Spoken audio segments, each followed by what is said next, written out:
Words and sentences mövzusuna baxırıq. Birinci test tapşırığında düzgün inkar cümləsini seçməliyik. Birinci variantdan baxırıq biz. Məsələn, naze nor işlənibsə, naze və nordan sonra əgər sayıla bilən tək isim gəlibsə, onun qarşısında en artikl işlənməlidir. Olmadığına görə səhvdir. B variantına baxırıq. B variantı cavabımız düzgündür. C variantında baxırıq, no və and-in işlənməsi bir yerdə səhvdir. D variantında deməli, burada azə işlənib, azə or ifadəsi. Ümumiyyətlə, azə or ya da deməkdir. Azə orun burada işlənməsi düzgün deyil.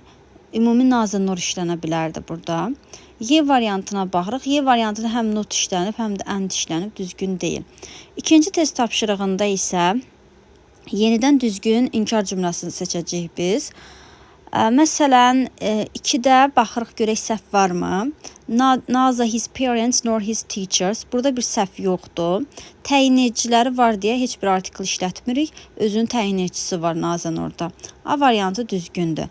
B variantına baxırıq. B variantında həm no var, həm couldn't var. İki inkarlıq bir cümlədə işlənməz. Sonra C variantında hardly inkarlıq bildirir. Hardly işlənibsə biz anybody'ni işlədərdik, somebody'ni deyil. D variantına baxırıq. Hadn't to deyil.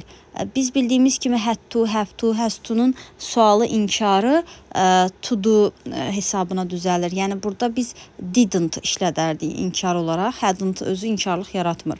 Y variantına baxırıq. Burada görür inkarlıqdan sonra xəbərimiz, yəni feilimiz yoxdur. Ona görə Y variantı da səhvdir.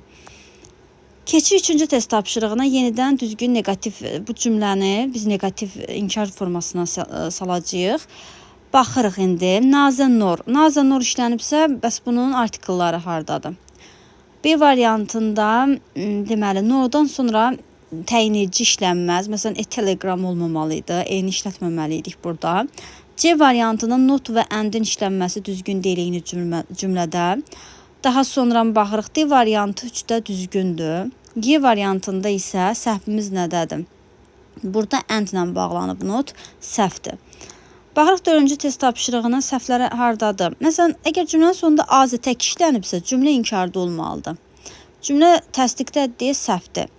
B variantında to işlənib sonunda. To təsdiq cümləsində işlənir, amma burada inkar cümləsidir. Daha sonra olsun özü də təsdiq cümləsində işlənər, amma cümlə inkardadır.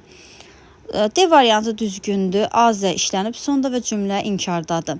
Y variantında isə nazı sonda işlənib. Nazı yox, azə işlənməlidir və cümləmiz inkarda olmalıydı. Buna görə də Y səhvdir. 5-ci test tapşırığına baxırıq ki, biz burada yenidən inkar cümləsini düzgün formada seçməliyik. Bu cümlə verilib və bu cümlənin biz inkar formasını düzgün təyin etməliyik. Deməli, 5-də ilə cavabımız A-dır. A-zənən bitir və cümlə inkardadır, düzdür. B variantında to işlənib, cümlə inkardadır, səhvdir.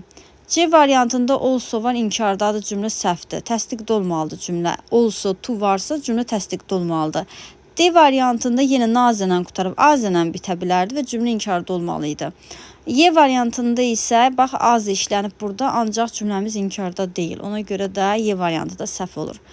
Baxırıq 6-cı test tapşırığına. Deməli, 6-cı test tapşırığında nəyə diqqət edək? Məsələn, A variantında nazə nor. İkisi də bax, book da sayılır, journal da sayılır. Amma bunların qarşısında artikl işlənməyib, ona görə səhvdir. B variantı düzgündür. No və or inkarlıq bildirir burada və özündən sonra no-nun özündən sonra, yəni biz heç bir təyin edici işlətməməliyik. Bu da doğru. C variantına baxırıq. Not var, bir də and var. Not və and-in bir yerdə işlənməsi düzgün deyil. And özü birləşdirici bir bağlayıcı funksiyasındadır. Birləşdirirsə niyə inkarlıq istifadə edirik? Səhvdir ona görə də. D variantına baxırıq. Yenidən bax, no-dan sonra təyin edicilər gəlib, səhvdir. Y variantında yenə not və and işlənib. 7-ci test tapşırığında baxırıq. Nazə or yox, nazə nor olardı. B variantında həm nazə işlənib, həm hadn't işlənib. Ümumiyyətlə, hadn't-in işlənməsi tamam səhvdir burada. Bu formada işlənməzdir. C variantına baxırıq. Not və and var, səhvdir. Üstəlik burada bir dənə to var. D variantında baxırıq, no brother or sister. D variantı doğru. Y variantında yenidən no-dan sonra təyin edicilər gəlib. Ona görə də səhvdir. 8-ci test tapşırığına baxaq. 8-də deməli elə cavabımız A variantıdır, düzgündür. Baxın, no var və or var. Özündən sonra da no-nun özündən sonra təyin edici gəlmirsə doğrudur. B variantına baxırıq. Nazə Nor. Nordan sonra biz student bildiyimiz kimi sayıla bilən isimdir. Təkdirsə bu özündən sonra artiklını qəbul edərdi. Yoxdur deyə B də səhvdir. C variantına baxırıq. Nazə Nor yenidən artikl olmadığına görə səhvdir. No'dan sonra dedik təyin edici gəlməz. Baxın, oradan sonra student işlənib səhv. Daha sonra baxırıq Y variantına. Y variantında da yenə, burada isə təyin edici olmalıdır Y variantında. Təyin edici studentın qarşısında olmadığına görə səhvdir. Keçək 9-cu test tapşırığına.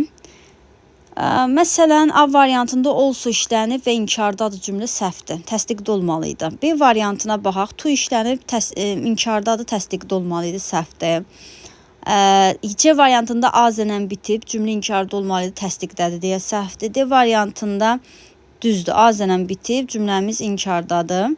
Y variantında nazənə bitir, amma burada da bir inkarlıq işlənib. Üstəlik azə olmalıydı, nazə deyil. Ona görə səhvdir bu. Keçirik ona. Deməli, burada nəyə baxırıq? Onda cavabımız A-dır. Heç bir səhv yoxdur. No və or və təyin edici işləməyib, düzgün. B variantına baxaq. Deməli, burada məsələn, bax, goat nədir? Tək isim kimi işlənir, ancaq təyin edicisi yoxdur, səhvdir. C variantında nazə və didn't işlənib, iki inkarlıq bir cümlədə olmaz. Daha sonra bax, burada yenə nazə ilə bitib cümlə inkardadır. Az olmalıydı, burada yenidən qeyd edim. Y variantı to-la bitib inkardadır cümlə, səhvdir, təsdiqdə olmalıydı. 11-ci test tapşırığı ilə də baxaq görək ki, burada cavab nə olacaq.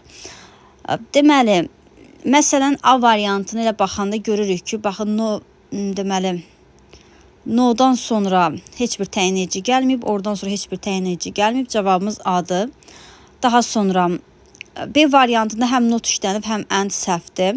C variantında baxırıq, yenə no və and səhvdir.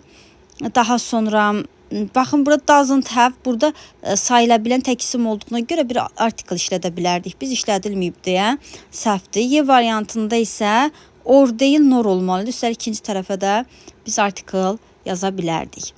12-ci test tapşırığına baxaq.